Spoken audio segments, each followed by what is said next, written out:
écoutez Covoiturage. Bonjour et bienvenue. Ce podcast vous propose de tailler la route avec un invité, d'apprendre à le connaître, lui et son métier, au gré des kilomètres, d'échanger, de découvrir et de s'étonner ensemble. Aujourd'hui, je vous emmène avec Graziella à bord de son camion jaune. Elle est patrouilleuse pour Vinci Autoroute et c'est l'un de vos anges gardiens sur la route. C'est parti. Rendez-vous a été pris en ce vendredi de mars 2021 au centre routier Vinci Autoroute de Maraîcher. C'est dans la Sarthe, au nord du Mans.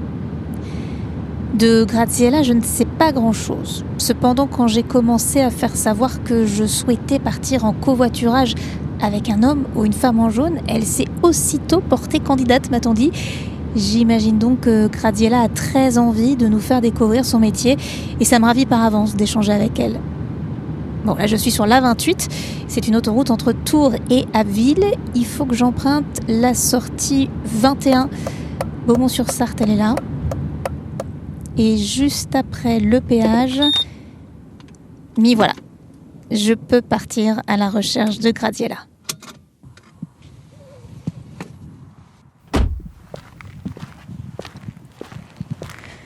Un camion jaune et une femme en jaune devant, ça doit être Graziella. Bonjour Graziella. Bonjour Francine.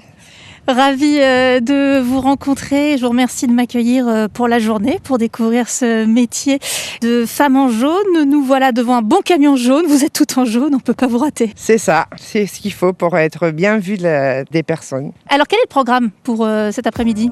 On va partir en patrouille, on va sillonner l'autoroute A28 d'Alençon jusqu'à Écomois et puis si on a besoin de nous, on sera prêt à intervenir.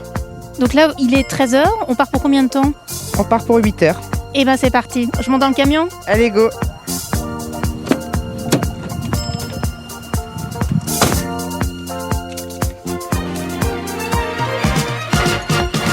On vérifie l'éclairage et tout ce qui suit pour le bon fonctionnement de la journée. Donc avant de partir, automatiquement on vérifie notre camion. Tout est bon, tout est parfait, on va pouvoir y aller. On s'est pas dit encore si on se tutoyait ou si on se vouvoyait, Graziella. Qu'est-ce que vous préférez ? On y va pour le tutoiement. Ah ouais, ce sera plus simple, je crois. Ça sera plus simple. C'est parti. C'est parti. Donc avant, on passe l'appel au PCE. C'est eux qui nous informent des éventuelles choses sur l'autoroute, s'ils veulent qu'on se déplace sur un endroit et tout ça. En fait, c'est notre PC sécurité.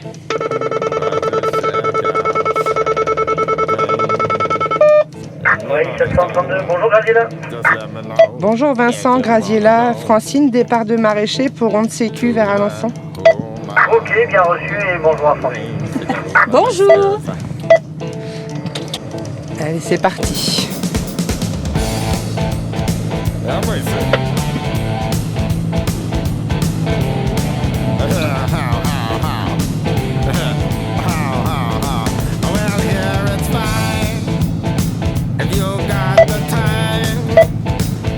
Je vous dois une mise au point avant de poursuivre.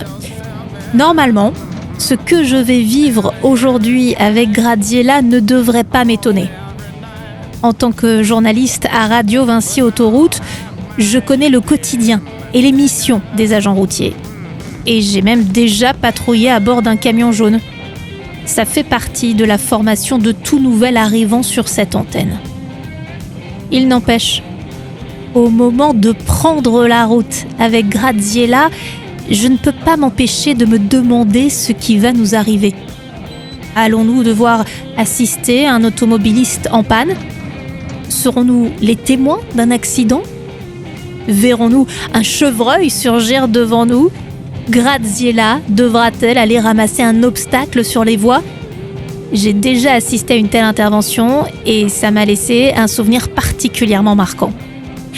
Tout est possible donc, et c'est sans doute ce qui fera le sel de ce covoiturage.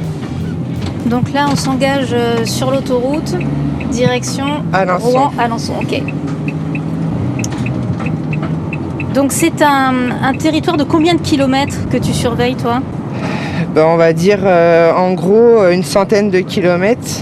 Donc quand on part comme ça, c'est un peu l'inconnu, il y a plein de choses qui peuvent se passer. Ah bah oui, tout peut se passer en fait.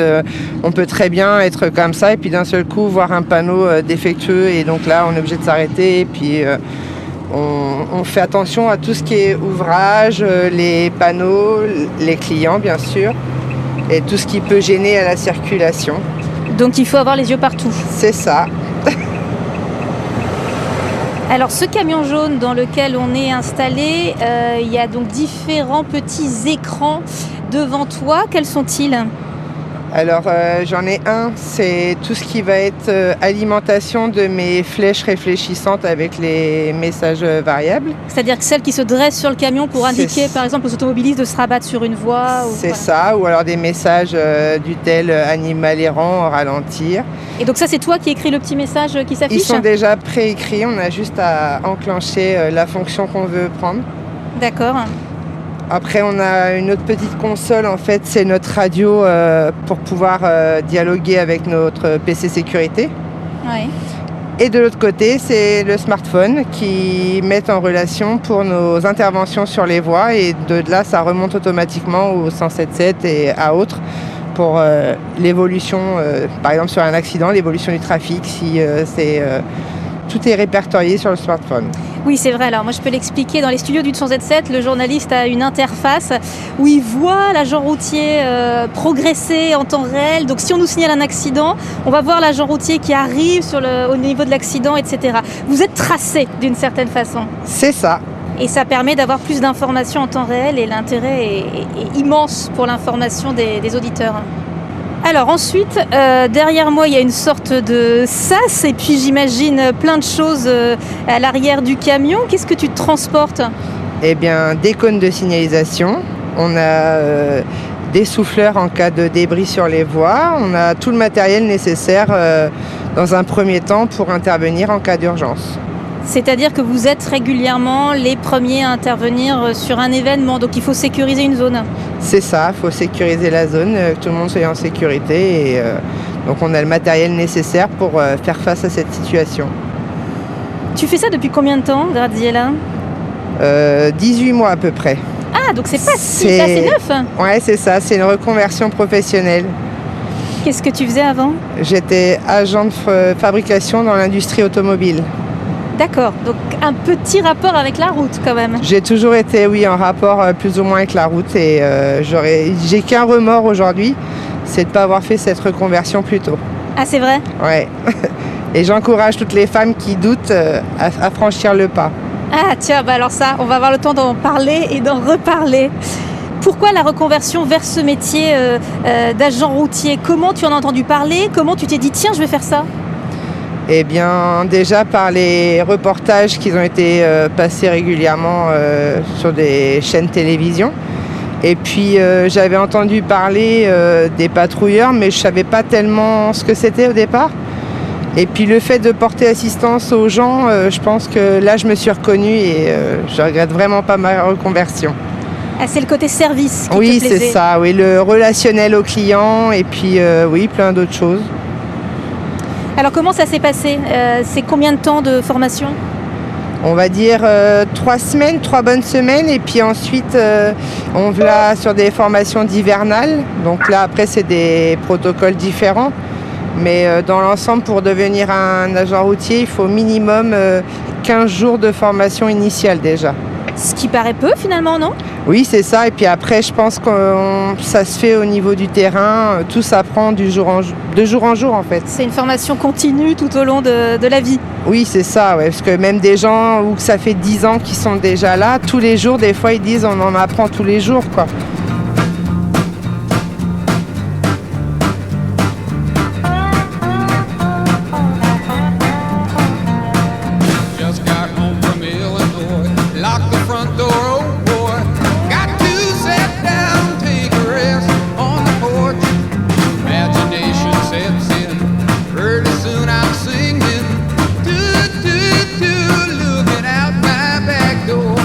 reviens à ta vie d'avant.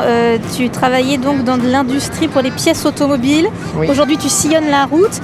C'est un hasard ou c'est quand même que l'univers de la route, des véhicules, t'a toujours attiré ? Moi, je suis une fille d'un routier national et je passais mes vacances à sillonner les routes avec mon papa. Et donc, de fil en aiguille, j'ai passé mes permis poids lourds très jeune. Ah ! Et j'avais commencé à prendre la route. Et puis, après les aléas de la vie, je suis devenue maman. Et donc, ça a fait que je me suis éloignée peu à peu de la route. Et par la suite, tout le monde a grandi et me revoilà sur la route. Et t'as pas eu envie de revenir au métier de chauffeur poids lourd, vraiment ? Non, parce qu'en fait, chauffeur poids lourd, on sait quand est-ce qu'on part et on ne sait pas tellement quand est-ce qu'on revient. Que là, en tant que patrouilleuse, on a des horaires plus ou moins fixes, on va dire. Et ça concilie quand même avec les enfants, on va dire. Ils ont quel âge tes enfants ?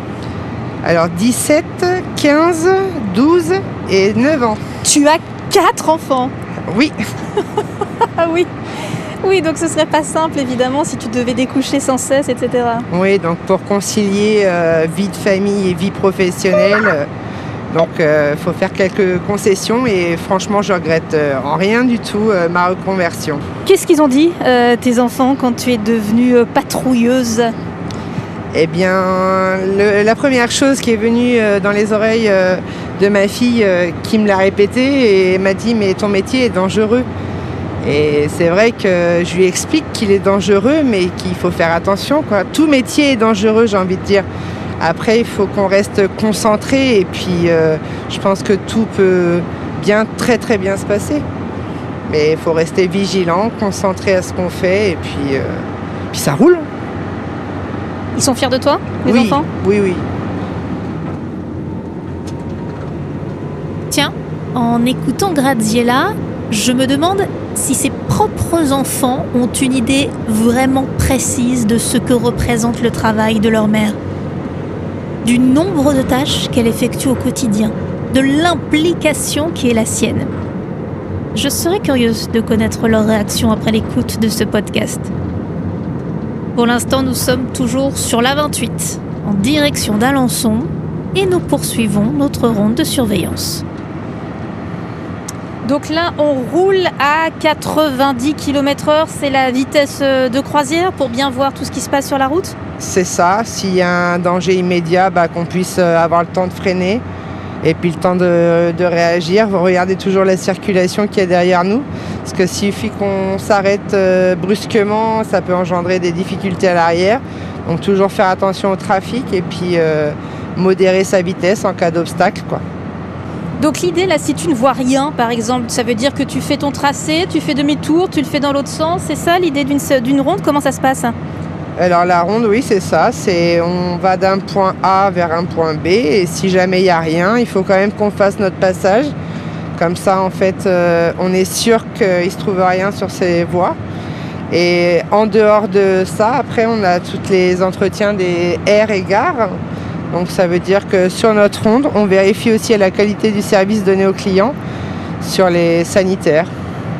Donc on va s'arrêter dans les sanitaires ? C'est ça. Ok. Oui, ça c'est un aspect du métier qu'on n'a pas forcément en tête, que vous vous occupez aussi de la propreté des sanitaires. C'est ça. Nous n'avons pas le temps pour l'instant de nous appesantir sur ce sujet. Et nous aurons de toute façon l'occasion d'y revenir à ces sanitaires avec un exercice pratique.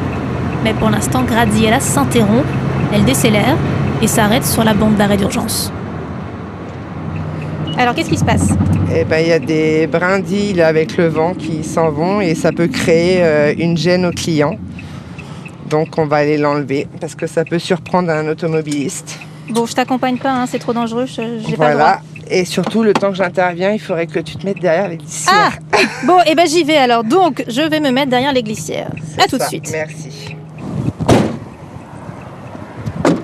Alors voilà, donc pour des questions de sécurité, je ne peux pas accompagner Graziella sur les voies, ramasser les branches.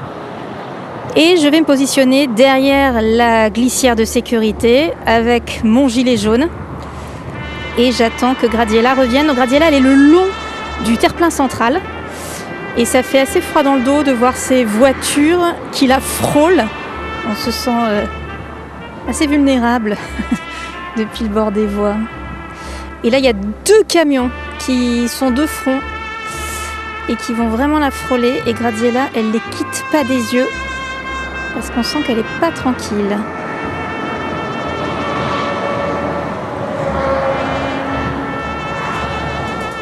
Ah, là, je pense qu'elle va avoir une petite...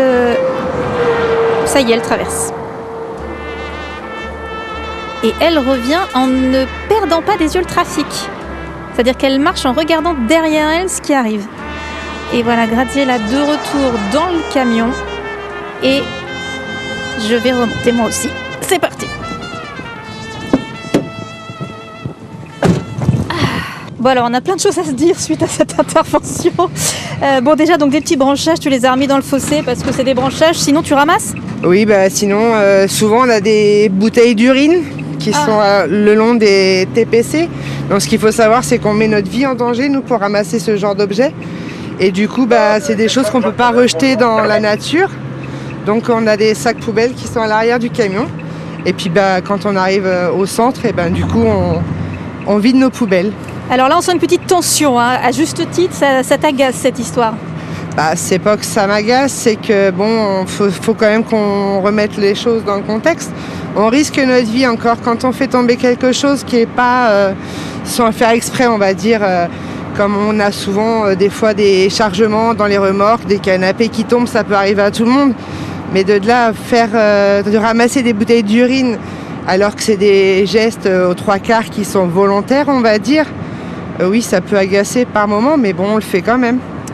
Ça fait partie de votre mission. C'est assez spectaculaire de te voir intervenir parce que tu es resté coincé assez longtemps le long du terre-plein central avant de pouvoir traverser. Donc là, c'est tout un moment où tu es particulièrement vulnérable. Oui, donc c'est pour ça qu'il ne faut vraiment jamais relâcher la vigilance au niveau de la circulation, quoi. Il faut toujours avoir les yeux rivés sur la circulation qui arrive. Et c'est ce que tu as fait. Même quand tu marchais vers l'avant, tu avais le regard tourné vers l'arrière pour regarder ce qui arrivait. Toujours, il faut toujours regarder ce qui arrive derrière parce que c'est vrai qu'on n'est pas à l'abri d'un véhicule qui fasse un écart. Ou pire, un véhicule qui éclate, il n'y peut rien. Et de là, si le véhicule éclate, il peut venir nous percuter. Donc il faut toujours être vigilant à pouvoir se sauver, on va dire. Tu faisais signe aussi au véhicule de se déporter vers la gauche une fois que tu es revenu au niveau du camion parce qu'il frôle vraiment le camion et ça c'est assez impressionnant. Ça c'est un réflexe que n'ont pas assez les automobilistes ? Non, justement, ils n'ont pas assez ce réflexe. Dès qu'on voit un camion jaune, on s'écarte, ce qui s'appelle le corridor de sécurité. Et beaucoup de gens, je pense que l'ignorent ou alors ne veulent pas le mettre en pratique. Et parfois, ça pourrait nous sauver aussi, ça. Il faut dire que c'est une mesure assez récente, hein. Ça a fait son apparition dans le code de la route depuis peu de temps, donc j'imagine que beaucoup n'en ont tout simplement jamais entendu parler. C'est ça. Moi, la première, avant d'être patrouilleuse, je ne savais même pas que le corridor pouvait exister en fait. Et j'étais utilisatrice de l'autoroute et je n'étais pas au courant. Alors, soyons précis. Ce corridor de sécurité est entré dans la loi par un décret d'application datant du 17 septembre 2018. Il impose aux conducteurs de se déporter à l'approche de véhicules stationnés sur le bas-côté. C'est une mesure essentielle pour tenter d'améliorer la sécurité des hommes et des femmes en jaune particulièrement vulnérables. Mais là aussi, nous aurons l'occasion d'y revenir. Pour l'instant, retour sur la route, aux côtés de Graziella. Alors depuis nos petites branches tout à l'heure, on n'a pas eu d'autres événements. T'as pas prévenu à la radio de quoi que ce soit d'autre? C'est tout le temps calme comme ça ou c'est particulièrement calme aujourd'hui? Non, ça reste relativement calme dû au trafic. C'est ce qu'on a connu ces derniers temps dû à la pandémie. Donc on a un trafic qui est quand même réduit et ça reste relativement calme. Mais souvent, c'est pas tous les jours qu'on va se déplacer sur les voies. Il y a des jours où c'est vraiment que de la ronde sécurité normale. On va sillonner sans jamais rien avoir. Puis il y a des jours, on voit même pas la minute passer qu'il faut déjà aller sur une autre intervention. C'est vraiment différent tous les jours, quoi. Ça te plaît? Ah oui. Il n'y a pas de routine qui s'installe en fait. Ça, je suis pas sûre qu'effectivement c'est la première idée qu'on ait en pensant à ton métier parce que l'autoroute peut être assez routinière. Mais travailler sur l'autoroute n'est donc pas routinier. Non, parce qu'on a toujours une tâche à effectuer. C'est vraiment différent tous les jours. Oui, c'est vrai que les utilisateurs peuvent trouver ça long et ennuyeux, l'autoroute, mais nous, on y travaille et on a tellement de choses à faire qu'on n'a pas le temps de s'ennuyer. Ah ça, je confirme. D'ailleurs, une nouvelle mission nous appelle. Graziella vient de s'engager sur la bretelle d'entrée d'une aire de repos qu'elle doit inspecter durant sa ronde de surveillance. Donc là, on arrive sur l'aire de Joël Boigard et puis là, on va vérifier la propreté des toilettes. Donc ça, c'est pas la partie la plus glamour du métier quand même, non ? Non, mais il faut le faire. Pas d'état d'âme à ça. Ah non, c'est pour le bien-être de tout utilisateur. Donc je vais venir avec toi. Je peux y aller avec toi, là, il n'y a pas de risque. Il n'y a pas de souci. Bon, alors on va aller nettoyer les toilettes.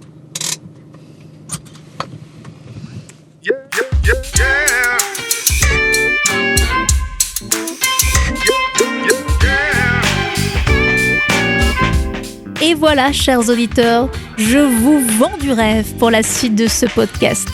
Puisque dans la deuxième partie de notre covoiturage avec Graziella, nous allons donc bel et bien nettoyer des toilettes d'autoroute. Non, n'insistez pas, je ne vous en dirai pas plus pour l'instant.